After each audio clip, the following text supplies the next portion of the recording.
നമസ്കാരം. മലയാളി വാർത്തയിലേക്ക് സ്വാഗതം. രാജസ്ഥാനിൽ ആശുപത്രിയിൽ തീപിടുത്തം. രോഗികളായ 6 പേർക്ക് ദാരുണാന്ത്യം സംഭവിച്ചിരിക്കുന്നു. രാജസ്ഥാൻ ജയ്പൂരിലെ SMS ആശുപത്രിയിലാണ് തീപിടുത്തം ഉണ്ടായത്. ഇന്നലെ രാത്രിയോടെയാണ് ഈ അതിദാരുണമായ അപകടം സംഭവിച്ചിരിക്കുന്നത്.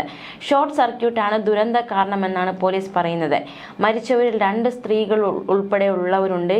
ആശുപത്രി അധികൃതർ 2 സ്ത്രീകൾ ഉൾപ്പെടെയുള്ളവർ ഉണ്ട് എന്ന് സ്ഥിരീകരിക്കുകയും ചെയ്തു. തീപിടുത്തത്തിൽ നിരവധി പേർക്ക് പരിക്കേറ്റു. ഇതിൽ 5 പേരുടെ നില ഗുരുതരമാണ്. ഗുരുതര രോഗാവസ്ഥയുള്ളവരാണ് മരിച്ചത്. പരിക്കേറ്റവരെ മറ്റ് ആശുപത്രികളിലേക്ക് മാറ്റി. അതേസമയം ആശുപത്രിയിൽ ഫോറൻസിക് ഉൾപ്പെടെയുള്ള പരിശോധനകൾ നടക്കുന്നുണ്ട്. സവായി മാൻമാൻ സിംഗ് ആശുപത്രിയിലെ ICUവിലാണ് തീപിടുത്തമുണ്ടായത്. അപകടത്തിന് കാരണം ഷോർട്ട് സർക്യൂട്ട് എന്നാണ് നിലവിലെ നിഗമനം. തീപിടുത്തമുണ്ടായപ്പോൾ 11 രോഗികൾ ICUവിൽ ഉണ്ടായിരുന്നു എന്നാണ് അധികൃതർ പറഞ്ഞിരിക്കുന്നത്. പിന്റു, ദിലീപ്, ശ്രീകാന്ത്, രുക്മിണി, ഗുർമ, ബഹാദൂർ എന്നിവരാണ് മരിച്ചത്. മറ്റൊരു ICUവിലുണ്ടായിരുന്ന 14 പേർ സുരക്ഷിതരാണെന്ന് അധികൃതർ അറിയിച്ചു. ആശുപത്രിക്കുള്ളിൽ പുക നിറഞ്ഞതോടെ രോഗികളാകെ പരിഭ്രാന്തിയിലായി. സ്വാഭാവികമായിട്ടും അവർ ഓടുന്ന സാഹചര്യമുണ്ടായി. ICUവിലെ ഉപകരണങ്ങളും ആശുപത്രി രേഖകളടക്കം കത്തി നശിച്ചു.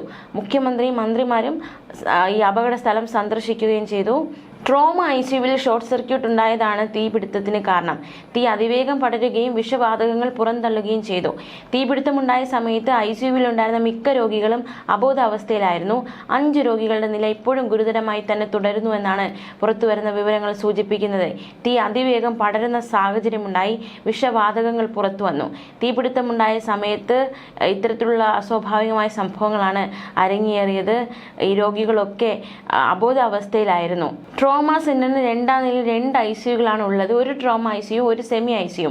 അവിടെ 24ഓളം രോഗികൾ ഉണ്ടായിരുന്നുവെന്നാണ് ആശുപത്രി അധികൃതർ നൽകുന്ന വിവരം. ട്രോമ ICUവിൽ 11 പേരും സെമി ICUവിൽ 13 പേരും. ട്രോമ ICUവിൽ ഷോർട്ട് സർക്യൂട്ട് ഉണ്ടായി തീ അതിവേഗം പടരുകയായിരുന്നു.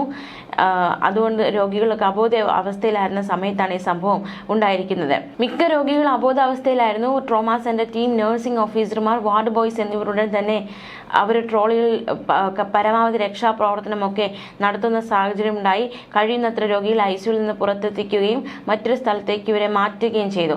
6 രോഗികൾ വളരെ ഗുരുതരാവസ്ഥയിലായിരുന്നു.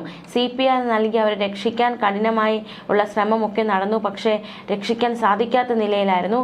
5 രോഗികളുടെ നില ഇപ്പോഴും ഗുരുതരമായി തുടരുകയാണ്. വളരെ വലിയൊരു അപകടമാണ് സംഭവിച്ചിരിക്കുന്നത്. അക്ഷരാർത്ഥത്തിൽ നടക്കുന്ന ഒരു സംഭവമായി ഇത് മാറിയിരിക്കുകയാണ്. ന്യൂസ് ഡെസ്ക് മലയാളി വാർത്ത.